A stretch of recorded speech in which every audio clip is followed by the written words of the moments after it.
ఇటు Tummilla 2 lift irrigation ప్రాజెక్టులకి శంకుస్థాపన చేసింది ఎవరు? మొదలు పెట్టింది ఎవరు? అరే తుమ్మిళ్ళ పూర్తయింది. గట్టు కూడా మనం దిగిపోయే నాటికి దాదాపు 40-45% పూర్తయింది.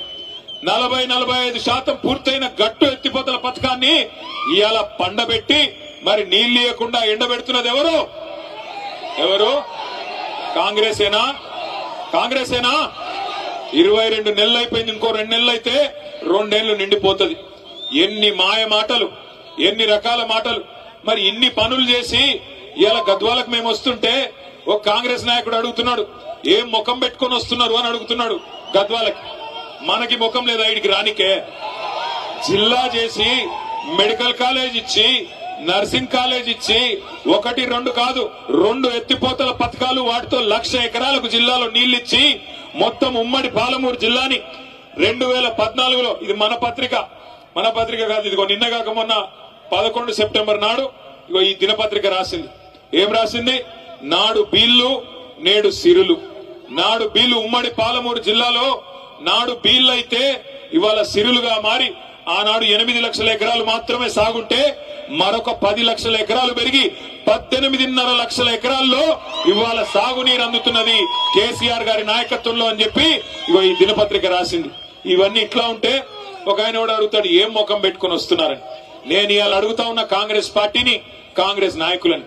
ఇక్కడ నిన్నగాక మొన్న పార్లమెంట్ ఎన్నికల్లో నేను గద్వాలకి ఆర్ఎస్ ప్రవీణ్ గారిని గెలిపించాలని చెప్పి ప్రచారంలో భాగంగా ఇక్కడికి వచ్చిన. ఆనాడు మీ ఎమ్మెల్యే కృష్ణమోహన్ రెడ్డి ఏం చెప్పినాడు? అన్నా కాంగ్రెస్ పార్టీలో నేనెందుకు చేరతా, నన్ను చేరమంటున్నారు, అవసరమైతే రైలు కింద తలబెట్టి చచ్చిపోతా, కానీ కాంగ్రెస్ లో చేరను అన్నాడు. చెప్పినాడా లేదా? అదే చౌరస్తా. ఏం చౌరస్తా అది? వైఎస్ఆర్ చౌరస్తానా? వైఎస్ఆర్ చౌరస్తాలో మీటింగ్ పెడితే ఇగో ప్రవీణ్ అన్న సాక్షి, నేను ఉంటే వెంకటరామన్న ఉండే, అందరం ఉండే అన్నాడు. ఆయన రైలు కింద తలబెట్టి చచ్చిపోతా రైలు పట్టాల మీద, గాని కాంగ్రెస్ లో పోను అన్నాడు. ఇవాళ ఏమంటున్నాడు? అభివృద్ధి కోసం పార్టీలో పోయిందంట. ఏం అభివృద్ధి కోసం? ఎవరి అభివృద్ధి కోసం? నియోజకవర్గ అభివృద్ధి కోసమా? నీ సొంత అభివృద్ధి కోసం పోయినావా? దేనికోసం పోయినావు? ఏం అభివృద్ధి జరిగింది 22 నెలలలో? గద్వాల తాలూకాలో ₹1 కొత్తగా మంజూరైందా కాంగ్రెస్ ప్రభుత్వం వచ్చినాక? నేను అడుగుతా ఉన్నా. 6 గ్యారంటీలు అన్నారు, అరచేతిలో స్వర్గం చూపెట్టినారు, ఎన్నెన్ని మాటలు చెప్పినారు. రైతు బంధు కేసీఆర్ గారు 10,000 ఇస్తున్నాడు. మా కాంగ్రెస్ ప్రభుత్వం రాగానే ఎంత ఇస్తా అన్నాడు? 15,000 ఇస్తా అన్నాడు. వచ్చినాయా 15,000? వచ్చినాయా రాలేదు? గట్టిగా చెప్పాలా? వచ్చినాయా? మరి అందుకోసం మారిండా ఎమ్మెల్యే పార్టీ? మన కేసీఆర్ గారు 2,000 పెన్షన్ ఇస్తుంటే 2,000 ఏముంది, నేను 4,000 ఇస్తా అన్నాడు. వచ్చినాయా 4,000 పెన్షన్లు? వచ్చినాయా? మరి అందుకోసం మారిండా? దేనికి మారిండు?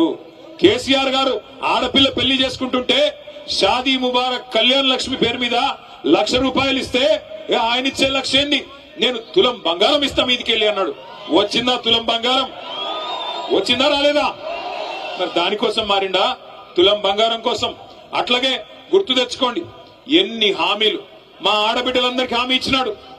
నెలకు 2,500